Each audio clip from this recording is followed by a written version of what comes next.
جو دیگر ہماری جمہوری جماعتوں کا موقف ہے 1973 کے آئین میں بہت واضح طور پہ تحریر کیا گیا ہے کہ پاکستان کا سیاسی ڈھانچہ وفاقی پارلیمانی طرز جمہوریت ہوگا۔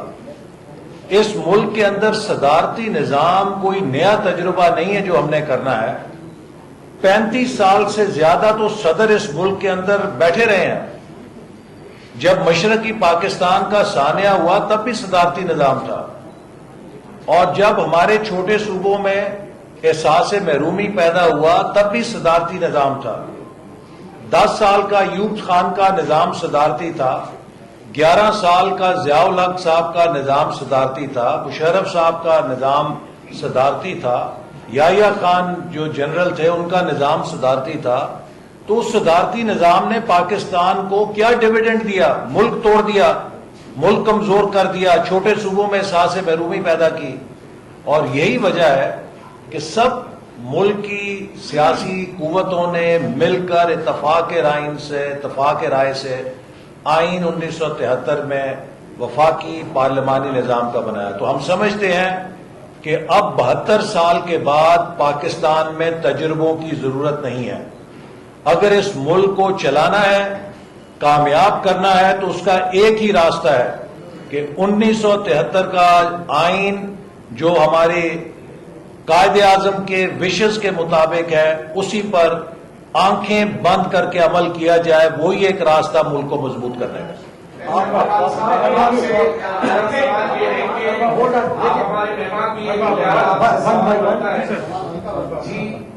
ایسا اقبال صاحب، میرا نام ارباب چاہیے اور میں یابائی سے ہوں۔ شکریہ آپ کا۔ یہاں پر کراچی میں جب برسات ہوتی ہے تو بڑا بحث بھی ہوتا ہے، بڑے بڑے لیڈران نام نہیں لیتا، وہ سب کراچی کے لیے آتے بھی ہیں اور موجود بھی ہیں، کل بھی شاید آئیں گے بھی۔ تو یہاں جب کراچی میں برسات ہوتی ہے تو ایک بحث یہ بھی چلتا ہے، ایک موقف اور الزام آتا ہے کہ کراچی کے مختلف گٹر نالوں سے رزالیاں اور پتھر نکلتے ہیں، اور یہ بتایا جاتا ہے کہ یہاں کے گٹر نالوں کو اور یہاں کے بہاؤ کے راستوں کو مصنوعی طور پر بند کر کے یہ بات پیدا کی جاتی ہے کہ کراچی ڈوب رہا ہے اور یہاں کے ندی نالوں پر تجاوز آتی ہے۔ میرا سوال یہ کہ لاہور میں بھی کیا ایسا ہوتا ہے کیا؟ لاہور میں بھی رزائیاں ڈالی جاتی ہے، وہاں پہ لاہور کیوں ڈوب رہا ہے؟ کراچی کا تو خیر ہے، وہاں تک یہ کوئی ڈالتا ہے، وہاں بھی کوئی پتھر ڈال رہا ہے یا رزائیاں ڈال رہا ہے؟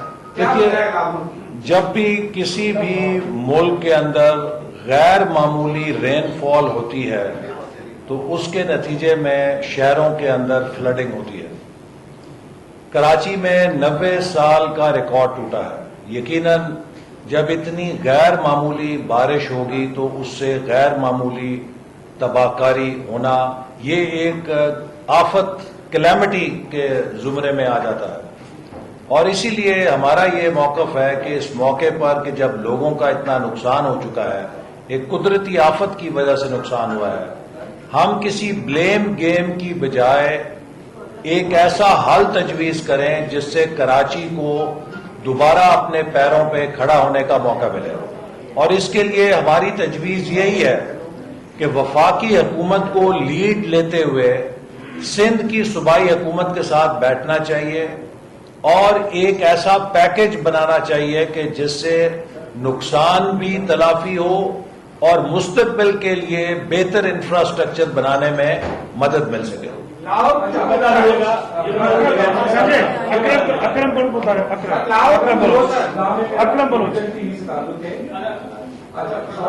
سوال کے حوالے سے جو قانون سازی ہو رہی تھی،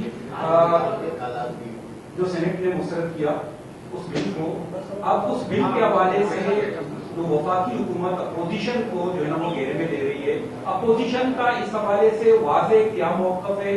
اور دوسری بات یہ کہ جس طرح ابھی پیپلز پارٹی کا ایک موقف آ گیا وزیر اعظم کے مشیر کے حوالے سے، نون لیگ کا اس حوالے سے کیا واضح موقف ہے؟ دیکھیے، جو آپ نے فیٹف کے حوالے سے قانون سازی پہ سوال کیا، یہ بات ہم واضح کر چکے ہیں کہ اپوزیشن نے اپنی قومی ذمہ داری پوری کرتے ہوئے فیٹف پہ جو قانون سازی ہے وہ قومی جذبے کے تحت کی ہے۔ اس کا سب سے بڑا ثبوت یہ ہے کہ وزیر خارجہ نے خط لکھ کر لیڈر آف اپوزیشن کا شکریہ ادا کیا ہے اور اپوزیشن کے کردار کو سراہا ہے۔ البتہ ہم نے اس قانون سازی کو نہیں ہونے دیا جو یہ حکومت فیٹف کا نام لے کر اس ملک پہ کالا قانون مسلط کرنا چاہتی تھی، جس میں اس حکومت کی کوشش تھی کہ نیب کے قانون کی طرح جس کو دل چاہے وہ 90 دن کے لیے یا 180 دن کے لیے دوبارہ اٹھا لے، اس کا کوئی ضمانت نہ ہو سکے اور اس کو کوئی انصاف نہ مل سکے۔ اپوزیشن کا موقف یہ ہے کہ جو بھی گرفتاری کی جانی چاہیے اس کے لیے حکومت ثبوت پیش کر کے عدالت سے اریسٹ وارنٹ حاصل کرے۔ نیب کے چیئرمین کو سیاہ سفید کا مالک نہیں بنایا جا سکتا کہ وہ حکومت کا جو بھی مخالف ہو اس کو پکڑ لے اور جو حکومت کی چھتری میں ہو اس سے آنکھیں بند کر لے۔ اور یہی ہمارا سوال ہے۔ کل آپ کو پتا ہے کہ ہماری نائب صدر نے بھی اس پر بات کی، لیکن میں یہ بات پہلے بھی کہہ چکا ہوں کہ ہمیں یقین ہے کہ حکومت کے کسی عہدیدار کا کوئی احتساب نہیں ہو سکتا، چونکہ یہ حکومت احتساب پروف ہے۔ چینی کے نام پہ 300 ارب روپے کا ڈاکہ ڈالا گیا، چوری پکڑی گئی، اور اپنے اہم حکومتی ممبر کو رات کے اندھیرے میں حکومت نے اپنی سرپرستی کے اندر ملک سے باہر فرار کرا دیا۔ آج تک پاکستان کی تاریخ میں نہیں ہوا کہ گندم کی فصل مارکیٹ میں آئی ہو اور 15 دنوں میں آٹا غائب ہو جائے۔ آٹا مافیا جس نے اس ملک کو، غریبوں کو دونوں ہاتھوں سے لوٹا، ان سے آنکھیں بند کر کے چشم پوشی کر لی گئی۔ کیوں؟ کہ وہ عمران خان کی حکومت کے ممبر ہیں۔ ادویات کا اسکینڈل جس میں دوائیوں کی قیمت 500-600 گنا سے 1200% تک بڑھائی گئی، اس اسکینڈل کے اندر وزیر کو برطرف کیا گیا، لیکن وہاں سے نکال کے پارٹی کا سیکرٹری جنرل لگا دیا۔ کسی نے اس سے سوال نہیں کیا کیونکہ وہ عمران خان کا پیارا ہے۔ پیٹرول کے اوپر ایک رات میں 25 روپے لیٹر اضافہ کر کے تیل مافیا کو اربوں روپے کا فائدہ دیا گیا۔ کسی نے ان سے سوال نہیں کیا کہ یہ کیوں ہوا، چونکہ عمران خان کے پیارے ہیں۔ تو لہذا حکومت کی سرپرستی میں عمران خان کی چھتری میں آ جائیں تو آپ کو ہر قسم کے احتساب سے بچت بھی ہے، بچاؤ بھی ہے، اور آپ احتساب پروف بھی ہیں۔ آپ اپوزیشن میں آ جائیں، آپ کا کوئی گناہ نہیں بھی ہے تو احتساب آپ کو گناہگار بنا دے گا۔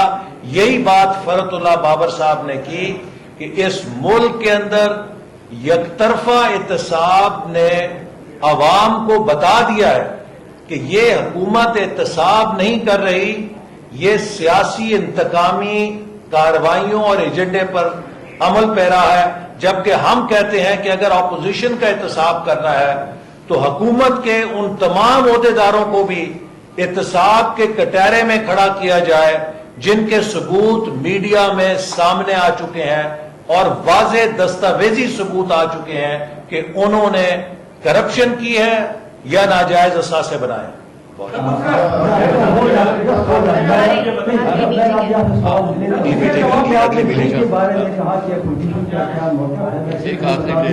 کہ ہم ایف اے ٹی ایف کے جو مطالبہ ہے اس کی قانون سازی کے راستے میں حائل نہیں ہیں، لیکن ہم حکومت کو ایسا بل لانے کی اجازت نہیں دیں گے جس کے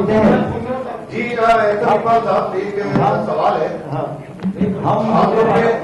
میری بات سنیں، ہم جو بل حکومت لا رہی ہے وہ دراصل بل ہے لاپتہ افراد کو لیگلائز کرنے کا، کہ کسی کو اٹھا لو اور کوئی پتہ نہ چلے۔ دراصل جب سے یہ مطالبہ ہوا ہے کہ قانون سازی کرو لاپتہ افراد کو بازیاب کرنے کے لیے، آپ ذرا یہ قانون غور سے پڑھیں۔ یہ جو نیا قانون لا رہے ہیں جس کی ہم نے مخالفت کی ہے اور جس کا احسن اقبال صاحب نے ذکر کیا ہے، یہ قانون لوگوں کو لاپتہ کرنے کا قانونی جواز مہیا کرتا ہے۔ ہم ایف اے ٹی ایف کے نام پر ایسے قانون سازی کی اجازت نہیں دے سکتا. اپوزیشن جماعتوں کی قیادت یہاں پہ بیٹھی ہوئی ہے. اصل میں ٹھیک ہے، آپ کی باتیں بھی اپنی جگہ پر صحیح ہیں، عوام بھی مشکلات کا شکار ہے، آٹے کی قیمتیں ہوں، مچھلی کی قیمتیں ہوں، چاول کی قیمتیں ہوں، سب چیزوں میں اضافہ ہے. لیکن جب مولانا فضل الرحمان نکلے تھے تو اس کو تنہا چھوڑ دیا گیا، وہ مایوس ہو کر اسلام آباد سے واپس لوٹے. اس کی اس طرح سے سپورٹ نہیں کی گئی اپوزیشن جماعتوں کی طرف سے جو کرنی چاہیے تھی. تو آپ کے پاس کیا ٹائم فریم ہے؟ دیکھیں اپوزیشن وہ مولانا صاحب خود بتا چکے ہیں اپوزیشن جماعتوں کا قصور نہیں ہے، جنہوں نے وعدہ کیا تھا انہوں نے وعدہ پورا نہیں کیا.